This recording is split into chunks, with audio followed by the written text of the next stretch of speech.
Shout out to BWB, man. BWB. Shout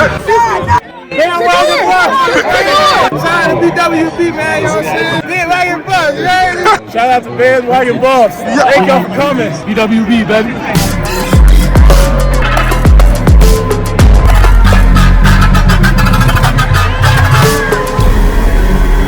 Shout out to TOP Sports Club, baby. Buff Nation, what up? BWB, my bandwagon Buffs. What it is, what it does, and what it's gonna be. It's your man's Harry Billion. Family, welcome to the Liberian Perspective. Please smash that subscribe button to help this channel grow. Make sure to give me the thumbs up, and don't forget to smash that bell notification so that you can get the video as soon as I upload it to YouTube. And don't forget to get your BWB gear to rep the most educated, well-informed, least delusional fan base there is in all, and I mean all of college football. BWB Bandwagon Buffs. All right, family, so I got to go ahead and get into this story real quick. So that's all the business I got. You know what time it is. Let's work. Well, I said this was going to happen, and here it goes. It's happening. Coach Prime is the king of the transfer portal. Coach Prime overhauled his entire roster using mostly the transfer portal. Same thing that he did at Jackson State. He did over here at the University of Colorado. He said he was going to do it, and he did it. Everything was all well and good when he came in and said that he was about to do that. Everybody knew that those 1 in 11 kids were not about that life, and they had to get up out of here. They did exactly that. And all of a sudden, out of nowhere, coaches and talking heads, analysts, and everybody started complaining. You see how this stuff works? This is what I be telling you guys about. The most notorious will probably be Pat Narduzzi, Pat Nard. And I told you guys that when they start sending their messages, it's not necessarily for Coach Prime. I told you guys that they're complaining or they're sounding their voices because they want something done. They want the NCAA to do something. And guess what? The NCAA is now doing something. We can't necessarily say, oh no, they're making this rule because of Coach Prime, but you can't just count it as a coincidence that all of a sudden they're making changes to the transfer portal. What in the world is going on? Anyway, before I start talking too much about it, let's go ahead and go to the article so that we can learn more about what I'm talking. This one is coming from the website. It's either going to be Sportskeeda or Sportskeeda.com. You see it right there on your screen, so you can guess whatever it is. But let's go. NCAA proposes to cut transfer window in half. Is this college football's direct message to Colorado HC head coach Deion Sanders? The NCAA seems not to be a fan of how the Colorado Buffaloes have drastically changed their roster over the course of 1 year. CU was able to land a record number of players through the transfer portal, coupled with a max exodus as well, after Deion Sanders was hired as coach in December. ESPN writer Tom Van Haren reported that there could be changes coming to the transfer system as we know it. Players might have to figure out if they are leaving teams in a quicker fashion. The NCAA Division I Council proposed changes to the transfer period windows that could reduce the total number of days that student athletes can enter the transfer portal from 60 down to 30. Van Haren wrote, the NCAA said it has data showing the majority of players entering the transfer portal within the first 30 days after the sports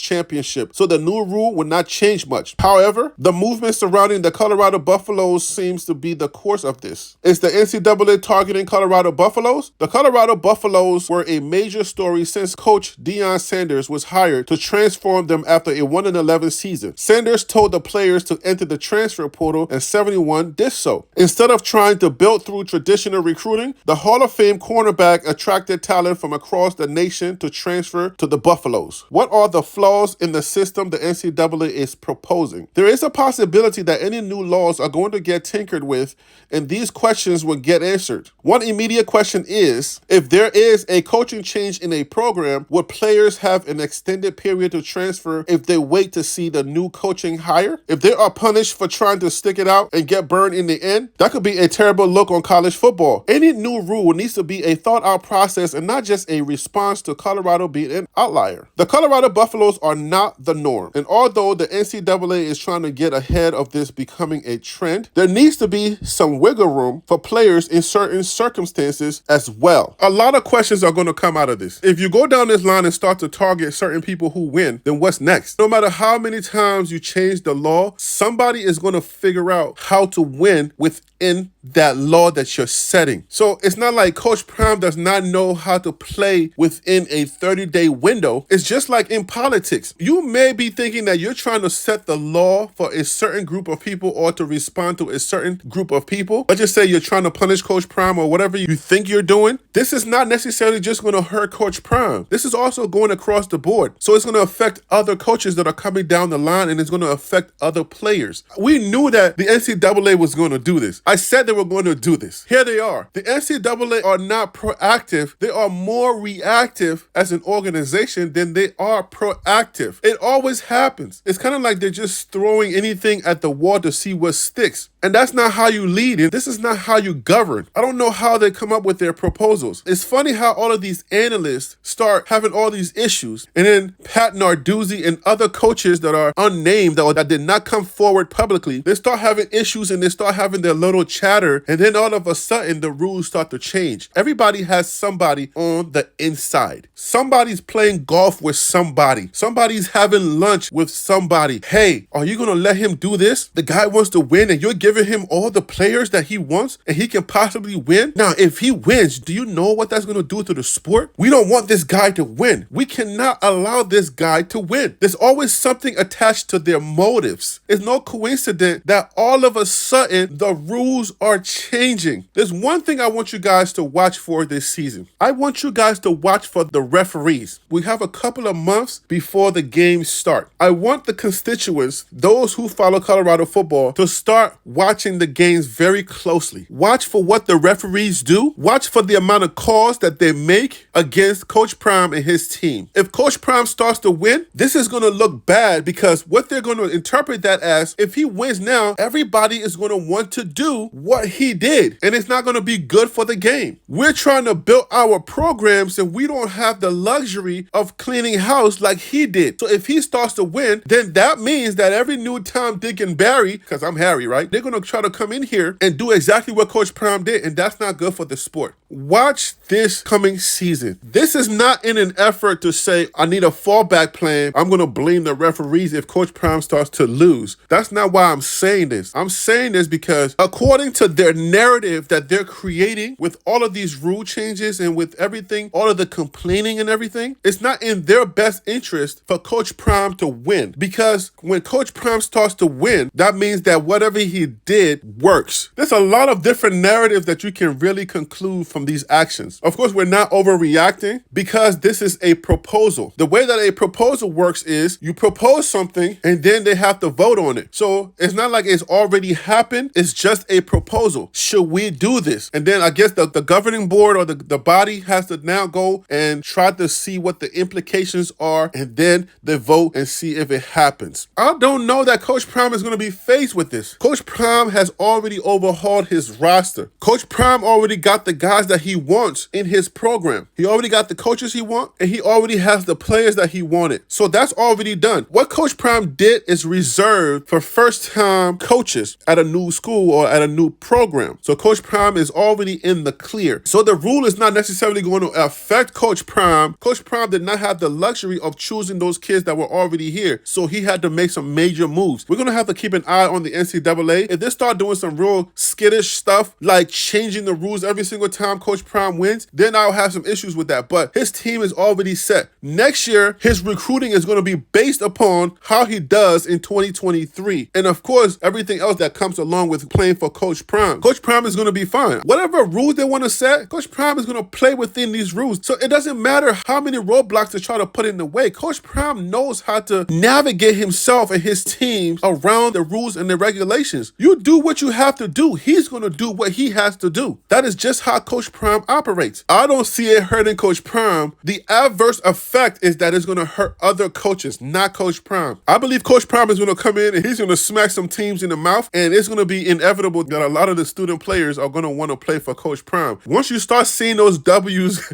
go up on the scoreboard, I'm telling you, these kids are going to line up to play for Coach Prime. So he's not going to need to overhaul his entire roster because kids are going to be deciding to want to play for him anyway. The rest is just going to be up to filling in wherever the gaps are in subsequent years to come. That's all it is. If you want to cut it down to 30 days, that's up to you. There's going to be an advantage on Coach Prime's side. We're not going to be getting those skittish kids wanting to jump into the transfer portal right before the spring game. You want to play the spring game and get popular before you leave? Now you're going to have a shorter window. If you know that you're going to jump into that transfer portal, you're going to have to make that decision a lot quicker now than all of the time that most of these kids waited to see what would happen. It could actually work in Coach Prime's advantage as well. There may be some minor setbacks. On the flip side, it could work in Coach Prime's advantage. We're going to have to wait and see how this all turns out. I want to hear your voice in the comments. I want to know what you think about this new change. What do you think about the NCAA changing the rules in midair? Do you think they're targeting Coach Prime? Do you think this is skittish? What do you think? I want to hear your voice. I want to hear what you think in the comments, and I'll meet y'all in the comments, and I'll see y'all on the next video. You know who I am. I'm Harry B. That right there was the Liberian Perspective. That's TLP Sports Club. Brrrah.